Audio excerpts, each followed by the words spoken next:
Actually do come back out of the mouth. Okay, okay. Otherwise, I can see where you're going with this. And of course, Cabraxis is very careful by this point because he knows all of this huge thing has already happened with Tristram and Diablo, and he says, well, we need to be very careful because there are two things going on. Number one, we don't need for people to know what we're really doing. And number two, and more importantly, we don't need Diablo knowing what we're really doing. Yeah. Because he'd come down here and bust our heads in and shut down the operation. They don't like to share. But it is interesting because even the primevals are worried about Cabraxis. They don't want him gaining any leeway because they know just how a subtle guy like Cabraxis working could actually become super powerful over time. And in the next part, you actually have them plotting the fall of Westmarch. You And want to save that for next week? sure, Yeah. sure. We're actually at the end of my section anyway. I don't have much left anyway. So this is a good place to stop. Cool. Look forward to that for next week. For now, we're going to jump back into some D2 action. And to open things up, we got a little question that comes from Justin on Facebook. And he asks, why does everyone hate on Act 3? And Dan says he's got a pretty good answer for this. So, let's hear it. All right. The thing with Act 3 is Act 3 is completely different from the other 5 acts in terms of its scope and some of the things that they try out with it. It's a great example of them trying to expand on the gameplay in ways that don't actually work. So it's a bit of a failed experiment. You start off Act 3 and you're introduced to this very, very, interesting area. This jungle area that looks completely different than anything else you've ever visited. You've got all these new crazy characters. It's dark, it's depressing, it's starting to get really kind of oppressive environment. You're like, yeah, this is going to be awesome. And then no one gives you a quest. So it's like, all right, okay, let's just go start killing stuff. But you get distracted by this immediately because you step outside and there's the Dark Wanderer. Yes. So you're like, oh, badass, event, crazy, cool stuff happening. And you kill this stuff and then maybe something happens, but probably not. So, you wander around a bit and eventually, fairly soon after killing stuff, you are going to find the Jade figurine. The Jade figurine. And you're like, oh, okay, so they, breadcrumb. But you bring it back, and they have you run around town for a bit, and all you get is a potion out of it. Yep.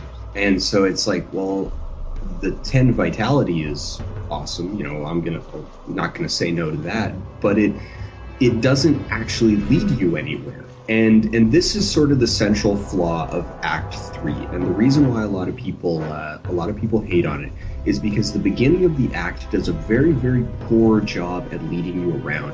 And the entire first half, the entire jungle half, is so samey. There's no visual difference from one area to the next. And right. There isn't even... Now, you do see that in Act 1 and Act 2 with the outdoor environments. They're very visually similar to each other, maybe a change in the monsters you're fighting. But they're also gated by very clear differences. You pass through the gate with Flabby in order to get from the Bloodmoor into the Cold Plains. Right. There's always an easy way to get to the next area, whereas And in to Act tell 3... Act 3, there isn't that visual difference, and there's multiple crossover points. Yep. It's a freaking jungle, pretty much. It's a jungle, and it's actually designed very circularly. Now, this kind of, multiple paths experiment works very well in a lot of different games, and usually you want to encourage a game to have multiple approaches to getting from point A to point B. Right. But Diablo 2 is randomly generated, so all I know is that there are multiple paths, but I don't know what they look like. I can't, as a player, make any kind of informed decision about whether I want to go left or I want to go right. Mm-hmm. And now in other areas, like let's say we're in the jail in Act 1, that it's a very large area, particularly on Hell difficulty. It's an extremely large area. And so I'm looking at a similar kind of thing, do I go left or do I go right? And you may say, it's like, well, isn't that the same here in the jungle? Well, it's not.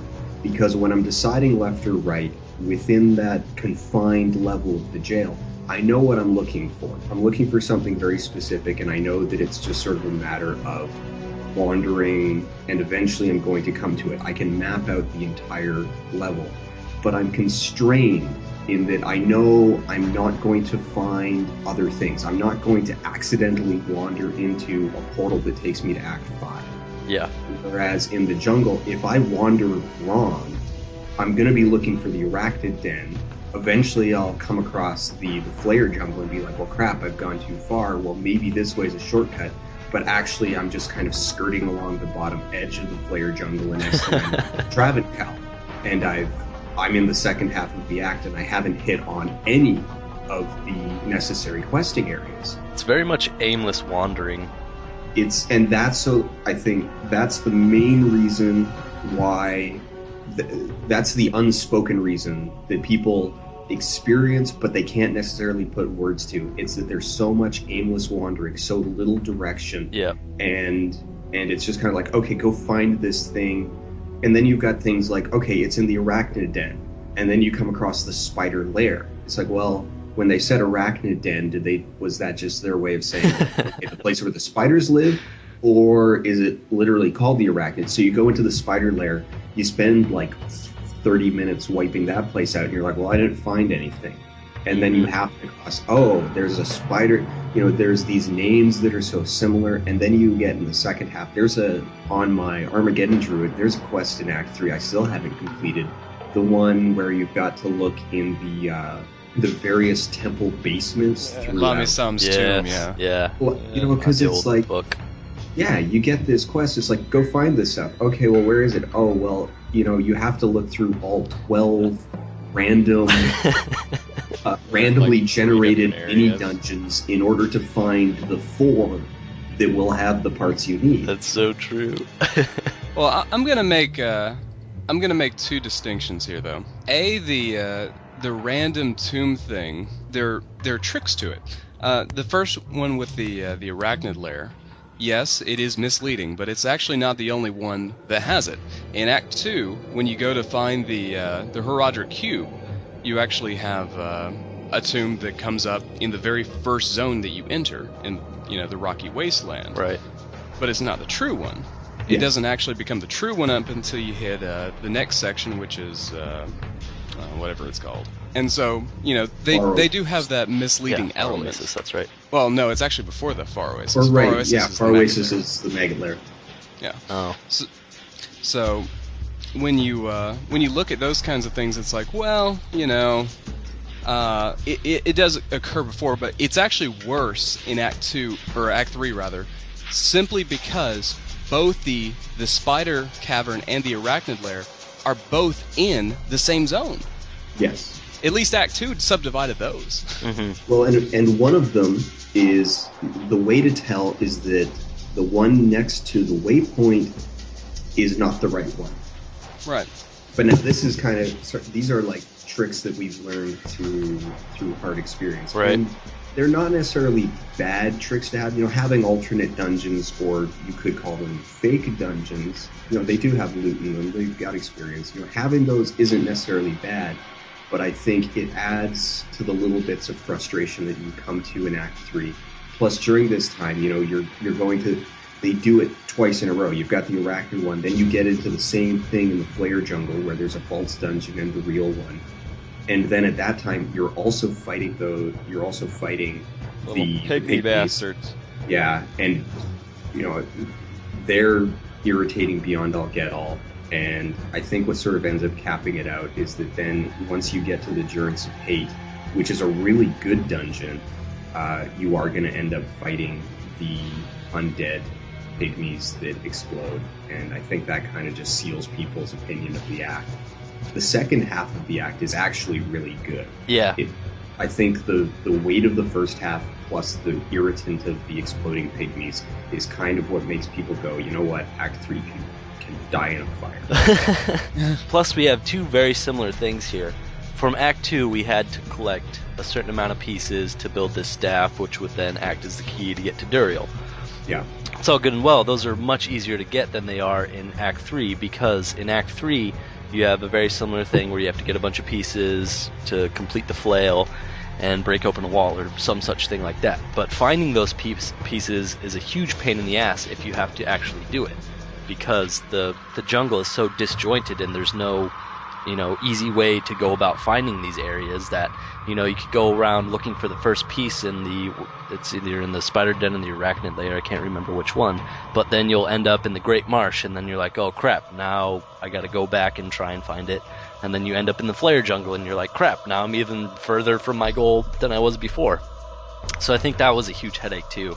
I remember playing back on single player, and it's funny, I was replaying this act because I'm so used to leveling up new characters through the rushing method now that you pretty much just skip all of Act 3. You just end up killing Mephisto and moving on from there, or the council members, then Mephisto. Playing through it was like, it brought back a lot of memories of playing on single player, and it's kind of, I don't know, I'm looking at it with new eyes, and it still sucks to wander through the whole thing, but there's a lot of cool stuff in there. Like, I was just wandering around and I came across 2 bodies in a giant cauldron being cooked for these little flare dudes. It's just little cool stuff like that. But yeah, it made me want to go back and replay it, because back on single player, me and my brother used to actually farm the council members in Act 3 in the Travancal because they were a gold mine for gems.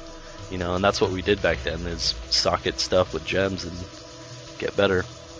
So there are good and bad things to Act 3, but I think the main part is it's just so disjointed wandering around that it's hard to figure out where you need to go next. I would say the best thing on a random tidbit note would be, as far as the little flare dudes are concerned and all that. Oh, they were the worst. If you had AoE damage, if you had a chain lightning or fireball sorcerers, you love them. They were the best things ever because they were so easy to kill in mass. I mean, you could farm up items like crazy, like no other act, pretty much, because you had all these tiny, weak guys. But if you were an assassin that focused one target at a time, if you were a barbarian that didn't have whirlwind yet and you had to single target everything, then it was the worst act ever. My Valor Paladin, I wanted to die. If you had a Fist of Heaven's Paladin, you'd commit suicide right then and there. I mean, I'm gonna jump in this river here in the marsh and just not come back up. Oh, how about this? So you're Fireball Sorceress, and then you come across a unique group of them that's fire immune, extra fast, extra strong. Oh. Well, by this point, you just have a merc, and that pretty much solves all of it, actually, depending on how good your merc is. But in addition to that, if you planned it out well, then you just subdivide it. You get, okay, I'm gonna get a few points into Frozen Orb here, just in case. You can't get Frozen Orb and Fireball by the Act 3. What are you talking about? Crazy talk. You probably don't even have teleport by then. Well, you're talking Nightmare, and if you're talking Nightmare, then, like I say, you could actually just have your merc do it. I think that was actually the worst part. The thing I hated most about Act 3 was those little flare bastards, because you run up on them and there's about 30 of them and they just surround you, and then all it takes is one shaman to come up and hit you with Inferno and you're done. You're cooked. Yeah. No, you want to know what bugged me the most about all that? What? Inferno's actually good on monsters, but it sucks so badly on my sorceress. That's so what true. happened? Why is this? Can someone please explain this to me? Another thing that adds to every game. the irritant fighting them is that their ranged attack, that little dart, is almost impossible to see. Yep. So you're like, why is my health going down? Why is my health going down? Because you've got 50 of them off screen across the shooting river you with this 1 pixel wide projectile. Yeah, across the river shooting with a 1 pixel wide projectile. And it's like, I'm dying, and you hear like psh, psh. So rather than inflicting you to death, it's, especially if there's an elite in there, your health is just going down by like a quarter every chunk, and you're like, why? And so yeah, it's not a bad. It's a failed experiment. There's a lot of small failed experiments of things that sounded good, that maybe even look cool, but gameplay wise, after about 30 seconds of being like, oh wow, this is so intense, I'm getting swarmed by these guys, that goes away, and it's just left with Annoyance. just, yeah, it's Oh, just annoying. well, it's one of those